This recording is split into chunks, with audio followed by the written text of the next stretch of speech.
মাননীয় স্পিকার, আপনাকে অসংখ্য ধন্যবাদ। মাননীয় স্পিকার, কেন যেন অপ্রিয় বিষয়গুলো আমার ভাগেই আসে। গতকাল টিআইবি একটি রিপোর্ট দিয়েছে, সেই রিপোর্টে বলা হচ্ছে সরকারের 100 দিনে 605টি খুন। আমি আশা করেছিলাম মাননীয় স্বরাষ্ট্রমন্ত্রী আজকে এখানে উপস্থিত থাকবেন, কিন্তু আমি সামনে তাকিয়ে দেখলাম মাননীয় স্বরাষ্ট্রমন্ত্রীর আসনটি খালি, অর্থাৎ তিনি উপস্থিত নাই। কি আর করা, তার অনুপস্থিতিতেই বলি।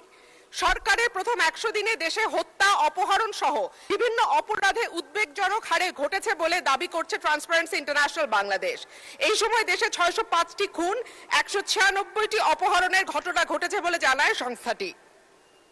প্রতিবেদনে দেয়া পরিসংখ্যানে দেখা যায় মার্চ ও এপ্রিল মাসে মোট 605টি খুন, 294টি ছিনতাই, 90টি ডাকাতি, 196টি অপহরণের ঘটনা ঘটেছে। একই সময় পুলিশের উপর হামলার ঘটনা ঘটেছে 129টি, চুরির ঘটনা 2214টি। এছাড়া নারী ও শিশু নির্যাতনের ঘটনা ছিল 3496টি।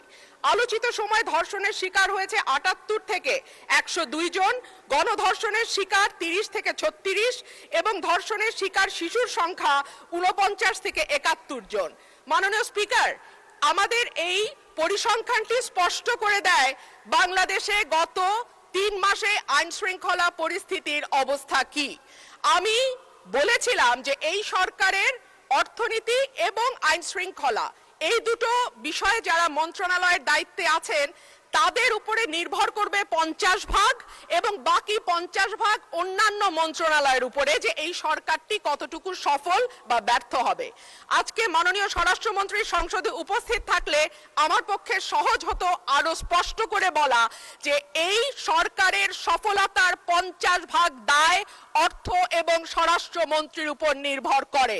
সুতরাং মাননীয় সদস্য, আপনাকে ধন্যবাদ। ফেনী 1 আসন থেকে নির্বাচিত